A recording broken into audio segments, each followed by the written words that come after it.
Hey, bonjour tout le monde, bienvenue dans la zone Level Up. Cette semaine, j'ai une invitée vraiment tripante. Je suis vraiment content de l'avoir avec moi. Ça fait quand même quelques semaines qu'on s'échange des messages pour réussir à enfin être dans le studio ensemble. Elle s'appelle Cynthia Martel, elle est une courtier immobilier vraiment un succès, mais c'est surtout une grande histoire de succès. Puis c'est de ça qu'on va jaser aujourd'hui, un petit peu de son background, d'où elle vient, puis comment elle est arrivée à obtenir le succès qu'elle a présentement.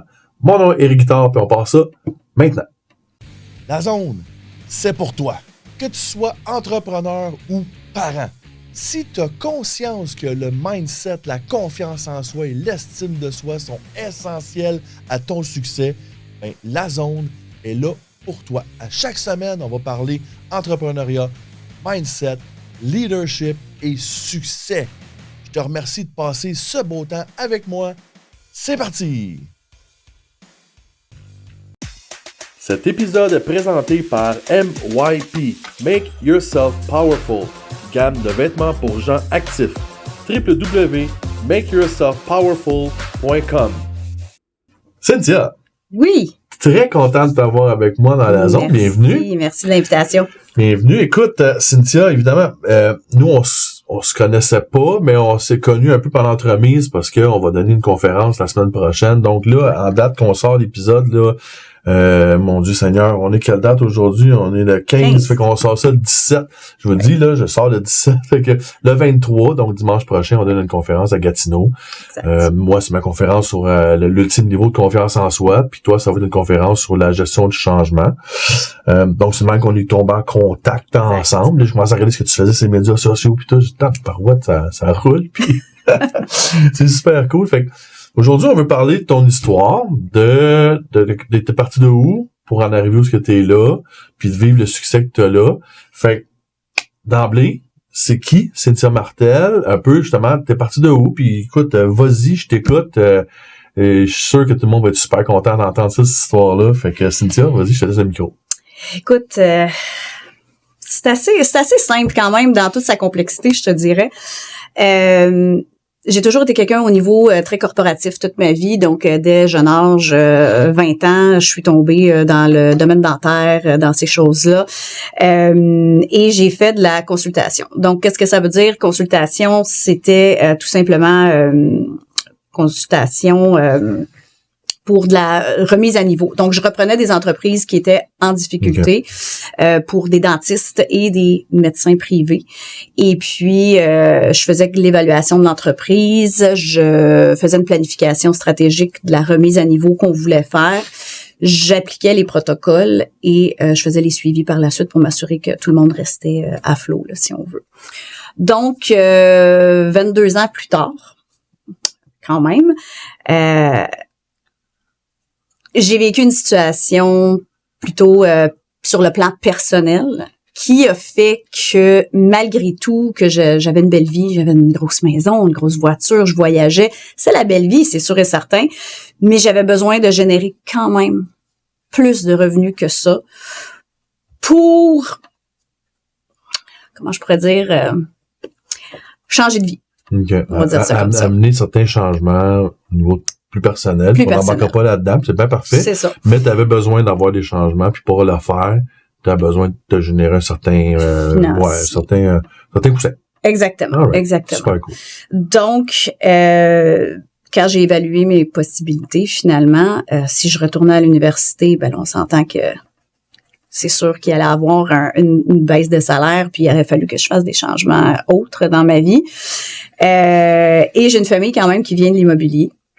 Alors, ma mère qui a déjà été... c'était un peu naturel. Ma mère, elle a été courtier immobilier pendant 14 ans. Mon père est encore, sans dire exactement, là, est encore dans l'immobilier. Et puis, ils m'ont dit, va-t'en courtier. Je dis, ouais, mais courtier... Oui, je comprends, vous connaissez ça, je comprends, mais je veux dire, comment je vais faire, tu sais, comment je vais y arriver? C'est se jeter dans le vide, là. C'est sauter en bas de l'avion, pas de parachute, là. Puis ça a germé dans ma tête, ça a resté. J'ai commencé à m'informer. C'est la première chose que j'ai fait, c'est que j'ai pris l'action de vraiment regardé l'école, le collège immobilier à ce moment-là. Et puis, j'ai dit, écoute, je vais appeler. Ça, c'était mon deuxième action. Puis, finalement, j'ai décidé de faire la formation. Et ça a parti en fou. Qu'est-ce que tu veux dire par ça parti en fou? Tu sais, un courtier immobilier, là, on est 17 000 et quelques, là, au Québec. Puis, on a tous le même diplôme. Puis, on sait tous faire les mêmes documents. Donc, la raison pourquoi les clients ils choisissent de travailler avec nous, c'est parce que c'est nous le produit. C'est parce que c'est toi, avec toi qu'ils veulent travailler. C'est parce qu'ils t'aiment mieux toi qu'un autre courtier à côté qui fait le même travail. Tu sais? Fait que là, j'ai comme pris ça, je me suis mis ça dans la tête puis j'ai fait, OK, c'est moi le produit. Fait que c'est moi qu'il faut que je market. Et puis, c'est ce que j'ai fait. J'avais 200 quelques amis sur Facebook, puis je les connaissais tous un par un. Là. Je savais c'était qui. C'était des amis que j'avais déjà vus. Là, j'ai dit, ça marchera pas comme ça, là. Il va falloir que j'aille plus loin. Fait que là, on me disait, il va falloir que tu fasses des vidéos. Il va falloir que tu te mettes au public. Là. Puis il y a quelqu'un qui me dit à un moment donné une chose que j'ai jamais oubliée. Il me l'a dit en anglais, là, je vais essayer de le traduire, mais on m'a dit en anglais. Ça m'arrive souvent de dire. On m'a dit en anglais, don't be a secret agent if you don't want a secret paycheck. Ça voulait dire, fais pas l'agent secret que la fois personne sait que t'es courtier si tu veux pas une paye secrète en voulant dire un gros zéro. C'est ça. Puis j'ai fait, ouais. Donc, j'ai commencé à faire des stories. J'ai commencé à poster du contenu. J'ai commencé à être dans tous les événements que je pouvais pas trouver. Les chambres de commerce, les réseautages. Je me suis fait inviter partout où ce que je pouvais. Je commençais à serrer des mains partout. Puis, honnêtement, mon téléphone a commencé à sonner. Puis, ça n'a jamais arrêté.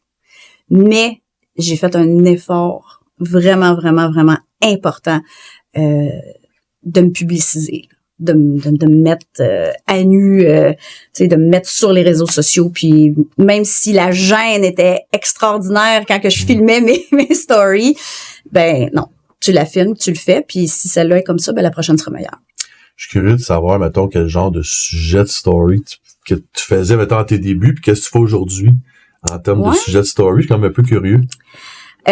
C'est une super bonne question, soit dit en passant. Écoute, j'ai remarqué quelque chose. Puis, veux pas, vu que j'ai étudié quand même la gestion et tout, j'ai étudié un peu le marketing. Je sais que t'as un background là-dedans, fait que je suis curieux. Moi, j'ai pas ce background-là. Ah ouais, vas-y, je t'écoute. Ouais. Au début, c'est du essai-erreur, parce que je sais pas c'est qui mon public. Je le connais pas, mon public. Je le connaissais pas, du moins. Maintenant, je le connais, je contrôle bien, mais je contrôle bien. Je veux dire, je suis plus alerte à c'est qui mon public. Puis au début, je suis qui, moi? Qu'est-ce qui va marcher pour moi, puis qu'est-ce qui marchera pas? Fait que j'ai fait du essai-erreur.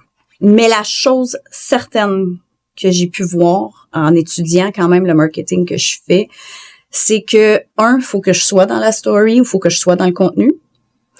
Et 2, c'est de pas écœurer le monde avec l'immobilier. Les gens le savent. Qu'est-ce que tu veux dire? Ouais, les gens le savent que je suis courtier immobilier. Okay. Et si je fais que des posts sur mes maisons, que des posts sur qu'est-ce qui se passe dans l'immobilier, si mon public est à la recherche en ce moment, je vais attirer son attention.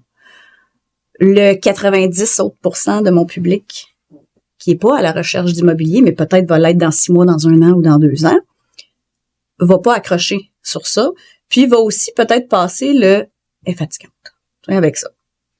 Je risque d'avoir des mutes, je risque d'avoir des unfriends, je risque d'avoir plein de choses comme ça.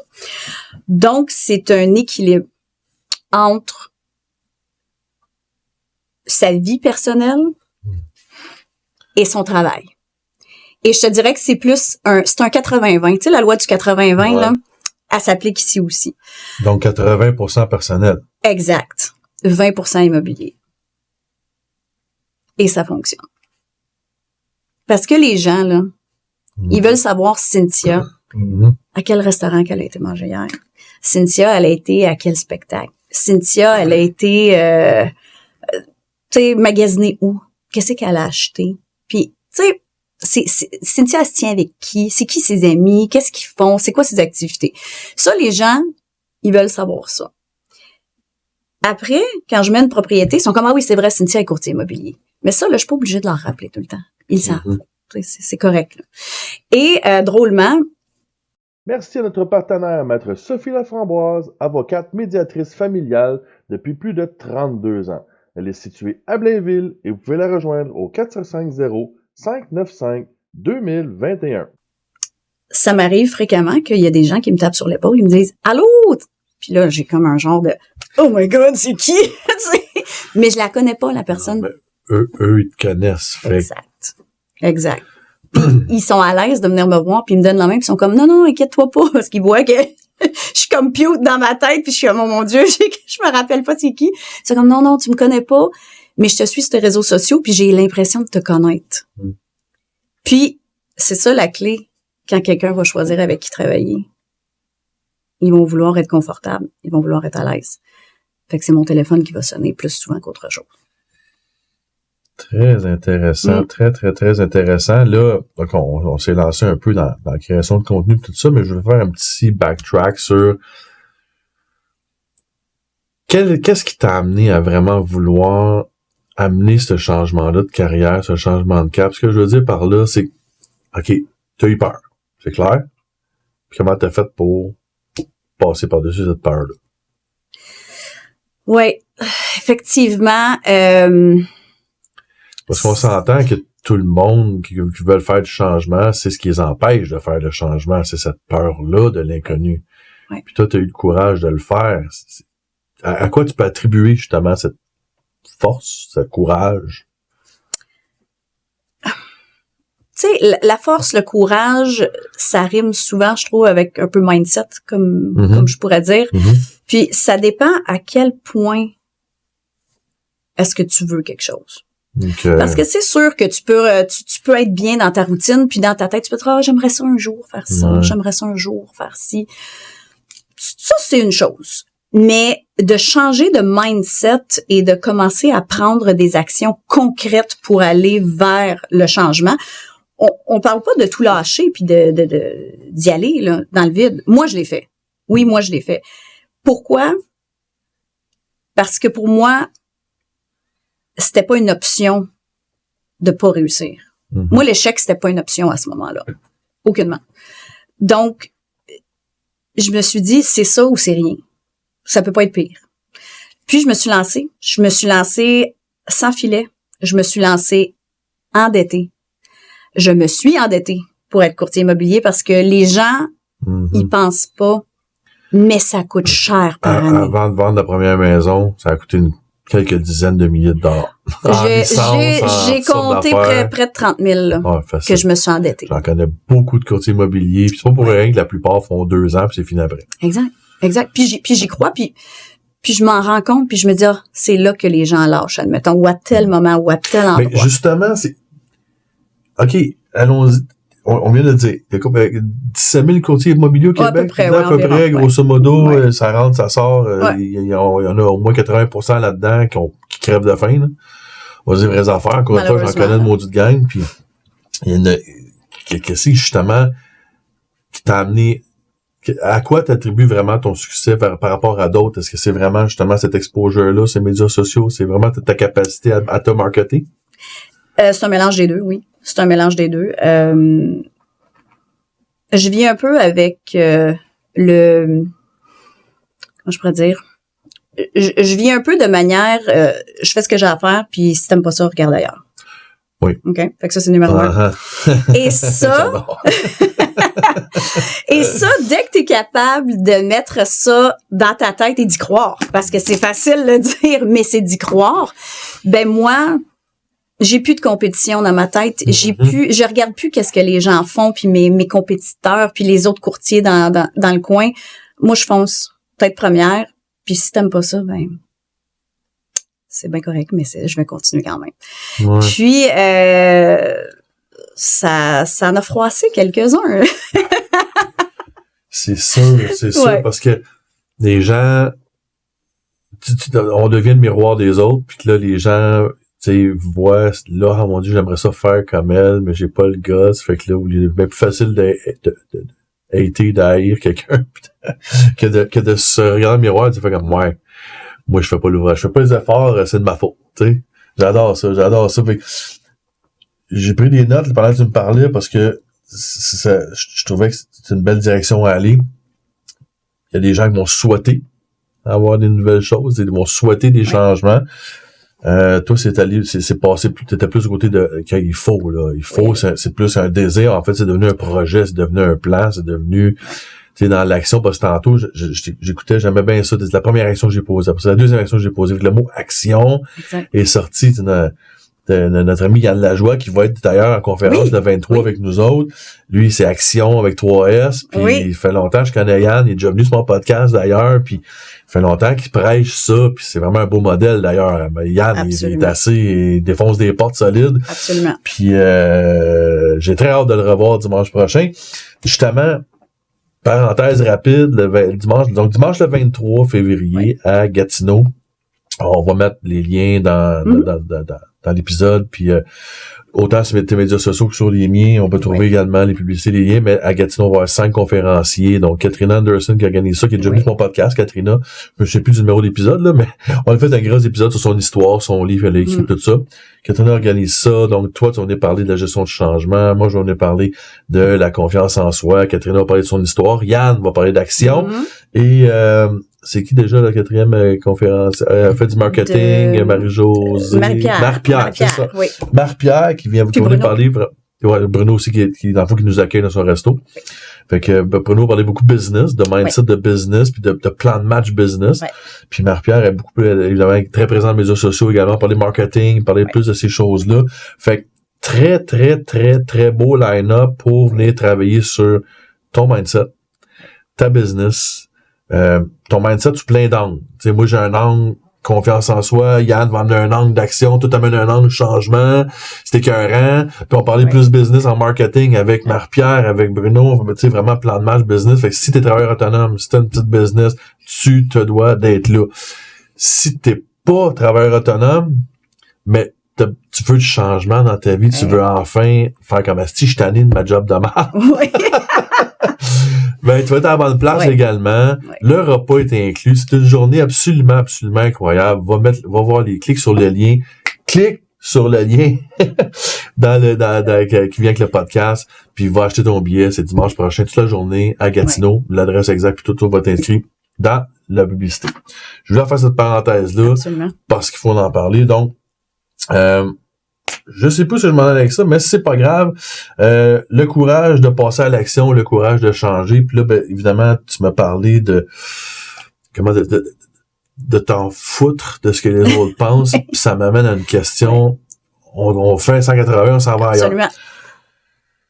Moi, mon sujet de prédilection, c'est l'estime de soi, c'est l'amour de soi-même, c'est de réussir à s'accepter tel qu'on est. Mm-hmm. Puis c'est là qu'on commence à être capable de faire je m'en calisse de ce que les autres en pensent. Fait que la question que je pose à tous mes invités depuis le début de l'année, c'est quoi pour toi l'amour inconditionnel de soi-même? Qu'est-ce que ça représente pour toi, cette question-là, ces paroles-là? Puis c'est drôle, là, parce que tu me poses ça, puis j'ai même pas besoin de faire de réflexion. Parce que pour moi, c'est tellement inné en moi. Puis je l'ai vécu quelques fois et même dernièrement, justement, et c'est pour ça que je suis capable de répondre aussi rapidement, c'est que c'est de se respecter soi-même. Se respecter en tant que personne. Ça veut dire faire des choix que t'as peut-être même pas envie de faire, que t'aurais peut-être pu laisser passer, laisser aller. C'est de prendre des décisions, puis de, comme ils disent en anglais, le stand by your word, là, de garder ta décision. Parce que c'est facile de retourner dans la zone de confort. C'est facile de retourner d'où tu viens, puis qu'est-ce que tu fais. Puis se respecter, c'est parce que clairement, tu avais une valeur et pour une raison X, elle n'a pas été respectée. Donc, c'est à toi de vraiment prendre la décision de dire non, je n'accepte pas de vivre ça ou je n'accepte pas ça de telle personne, puis de juste continuer ton chemin, dans le fond. J'adore, merci. Puis ça nous ramène, t'as dit plusieurs mots-clés là-dedans, là. T'as parlé de valeurs, évidemment, donc d'être aligné à ces valeurs, ça implique que tu connais tes valeurs.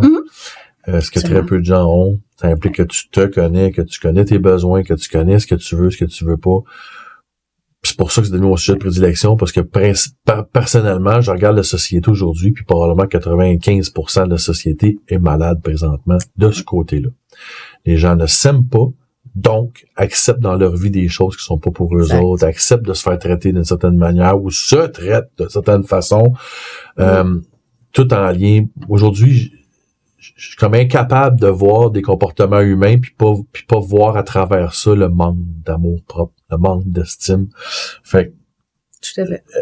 estime de soi, amour de soi et respect, c'est un lien tellement direct. J'adore ta réponse. Ça fait bien du monde à qui je le demande cette question-là. C'est la première fois qu'elle sort comme ça, la réponse. J'aime vraiment ça. C'est aligné 100% avec comment moi je perçois les choses. J'adore ça. Fait que, écoute, merci de ton témoignage. C'est super cool.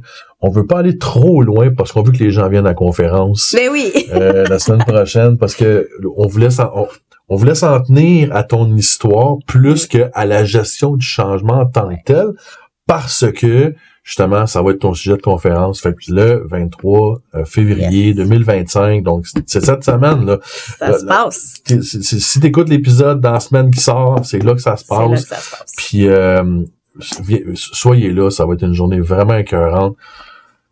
Cynthia, merci infiniment Merci pour ce beau témoignage. Merci. Comme d'habitude, gang, s'il y a quoi que ce soit dans l'épisode d'aujourd'hui que t'as aimé, qui t'a fait vibrer, transfère cet épisode-là à une personne que t'aimes. Ça pourrait vraiment changer son parcours, changer sa vie. On va mettre les likes, les thumbs up, peu importe le système de ranking de la plateforme que tu utilises. Ça peut vraiment également m'aider à me faire connaître. Et abonne-toi à la chaîne YouTube ou Spotify ou peu importe la plateforme que tu utilises. Comme ça, tu vas recevoir les alertes quand je poste les épisodes. Mon nom est Éric Tard, puis on se revoit la semaine prochaine. Salut tout le monde. Si le contenu de ce podcast t'a interpellé, si le contenu t'a intéressé ou si tu crois que le contenu pourrait intéresser ou interpeller quelqu'un que tu aimes, s'il vous plaît, partage ce podcast. Va indiquer les thumbs up, les étoiles ou peu importe le système de ranking de la plateforme que tu utilises. C'est comme ça que tu peux m'aider. Merci beaucoup d'avoir passé ce temps avec moi et passe une super de belle semaine.